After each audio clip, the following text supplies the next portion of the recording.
સુરત શહેરના પાંડેસરા વિસ્તારમાં એક હચમચાવી દે તેવી ઘટના સામે આવી, જેમાં નજીવી બાબતની અદાવતમાં 4 સગીરાએ ધોરણ 10માં ભણતા એક વિદ્યાર્થી પર શાળાના ગેટ પાસે જ ચપ્પુથી જીવલેણ હુમલો કર્યો। ભોગ બનનાર વિદ્યાર્થી પોતાની માતા સાથે બહેનના સ્કૂલ ફંક્શનમાં ગયો હતો, ત્યારે બદલાની ભાવના રાખીને બેઠેલા અન્ય વિદ્યાર્થીઓએ તેના પર તીક્ષ્ણ હથિયારથી 3 ઘા ઝીકી દીધા હતા। ગંભીર રીતે ઇજાગ્રસ્ત વિદ્યાર્થીની સર્જરી કરવામાં આવી છે। આ હુમલાને કારણે તે આજે ધોરણ 10ની બોર્ડની પરીક્ષાનું પેપર આપી શક્યો નથી, જેના કારણે તેનું વર્ષ બગડવાની ભીતિ સેવાઈ રહી છે। પિતાએ આરોપ લગાવ્યો છે કે ઈ-કોમર્સ સાઇટ પરથી હથિયારો મંગાવતા હતા। સુરત શહેરના પાંડેસરા વિસ્તારમાં સામાન્ય બોલાચાલીને દવત રાખીને એક વિદ્યાર્થી પર જીવલેણ હુમલાનો થયાની घटना सामने આવી છે।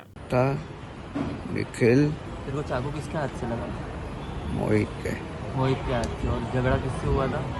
उससे। शिवा से। हाँ, झगड़ा किसका था? जगह मेरा ही था। मैं जा रहा था, आके धक्का दिया और गाली दिया। बोला गाली क्या दे रहा है, तो वहाँ पर धक्का दिया, फिर मैं भी धक्का दे दिया। तो वहाँ से बोलता है आपको मारूंगा। फिर सर आगे नीहन सर के छोटे भाई उसको ऑफिस ले जाए, मारे। फिर वो जाते समय में वो बोला तुम बाहर मिल बताता हूँ। मैं सोचा ऐसे ही बोला होगा। बाहर गया, पकड़ लिए इन लोग। पहले बोलते वो बोले क्या करना है देखो। मैं बोला मैं जा रहा हूँ घर पर। बोलते रुक कभी तो बताता हूँ। उसमें मारा, मैं भी मार दिया। उसमें मारा पीटी हुई, फिर एक करके आया चाकू मार दिया। चाकू जो मारा वो नाम?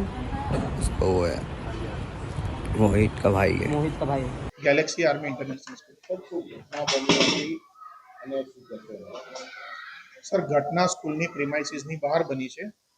જે બાળકને વાગ્યું છે એ સ્કૂલનો વિદ્યાર્થી હતો, 10મા ધોરણમાં ભણતો હતો, પણ એની સ્કૂલ ક્લોઝ થઈ ગઈ હતી અને એની એક્ઝામ, બોર્ડની એક્ઝામ ચાલી રહી છે અને એ છોકરાને સ્કૂલમાં એલાઉડ પણ નહોતું આવવાનું, છતાં પણ એ લોકોએ બહારની સાઈડથી સ્કૂલની બહાર આ ઘટનાક્રમ ઘટ્યો છે। સર, એના વિશે મને માહિતી નથી, પણ જેના પર હુમલો થયો છે એ સ્કૂલનો વિદ્યાર્થી હતો, 10મા ધોરણનો વિદ્યાર્થી હતો, શિવા કરીને છે। સર, અમારી શાળામાં આવવા માટે અમારી શાળામાં જ ભણતો હતો અને એના સિસ્ટર પણ અમારી સ્કૂલમાં જ ભણે છે અને એ બાળક એના પેરેન્ટ્સ સાથે કદાચ આવી હોઈ શકે। હુમલો કરવાનો કારણ કે પોલીસ તપાસમાં સામે આવી ગયું। સર, એ તો ઇન્કવાયરી પોલીસવાળા કરી રહ્યા છે। હવે એમાં ઇન્કવાયરીમાં હવે એમને શું દેખાયું છે, કારણ કે જેને હુમલો કર્યો છે અમારી સ્કૂલનો વિદ્યાર્થી નથી અને જે સીસીટીવી ને બહારના વિદ્યાર્થી છે। જે સીસીટીવી છે, સીસીટીવીમાં શું માહિતી મળી છે, શું જોવા મળ્યું? સીસીટીવીમાં જે લોકો ધમાલ મસ્તી મારામારી કરી રહ્યા છે એ માહિતી દેખાઈ રહી છે। અંદર હુમલો કરી રહ્યા છે। ઘટના એકદમ ખુલ્લી બાર પેટની બહાર બી નથી, સ્કૂલથી જરાક આગળ છે। જે એક વિદ્યાર્થી હતા, તમારા વિદ્યાર્થી, જે ગેટના અંદર આવ્યો હતો, ગેટની બહાર અંદર નથી આવ્યો સર। જેને હુમલો થયો છે એ બી ગેટની અંદર નહોતો, એ બહાર જ હતો। એને એવું નિવેદન લખાવ્યું છે કે નાસ્તી વખતે ખૂબ દમ બતાવ્યો હતો, હવે દમ બતાવી બતાવો એમ કરીને સર, હવે નિવેદન તો હવે કઈ રીતે લખાવે છે આપણને બી આઈડિયા નથી। આવું કારણ આપીને મને માર્યો છે, તો એ તો અંદર એલાઉડ જ નથી થયું। અંદર તો એલાઉડ જ નથી ને, છોકરાઓ અંદર આવ્યા જ નથી। એ નાચવામાં પાર્ટિસિપેટ તો હતો જ નહીં, તો નાચવાનો તો કોઈ સવાલ આવતો જ નથી એનો, કારણ કે જે પ્રોગ્રામ હતો એ તો છોકરાઓનો હતો। એન્યુઅલ ફંક્શન જે દરેક સ્કૂલમાં થતા હોય છે અને અમારી પ્રિમાઇસીસમાં અમે એન્યુઅલ ફંક્શન કરી રહ્યા હતા અને વિથ પેરેન્ટ્સ હતા, બધા બાળકો જ હતા ને જેમનો પ્રોગ્રામ પતતો હોય છે એમના બાળકો અને એમને પેરેન્ટ્સ સાથે બહાર જવાની અનુમતિ હોય છે અને એની અમારી સિક્યુરિટી પણ પૂરી હતી અમારી પાસે। 1 to 7 સર, નાના બાળકોનો જ હતો। આ પ્રકારની ઘટના આપણો વિદ્યાર્થી છે અને કેટલી ગંભીર ઘટના કહેવાય ને આવા રોકવી જોઈએ। સર, આ વસ્તુ તો થવી જ ના જોઈએ। સૌથી પહેલી વાત તો એ છે, આ વસ્તુ બહુ જ ખરાબ કહેવાય છે, સમાજ માટે પણ ને આપણા માટે પણ। અને તો રોક થવી જ જોઈએ।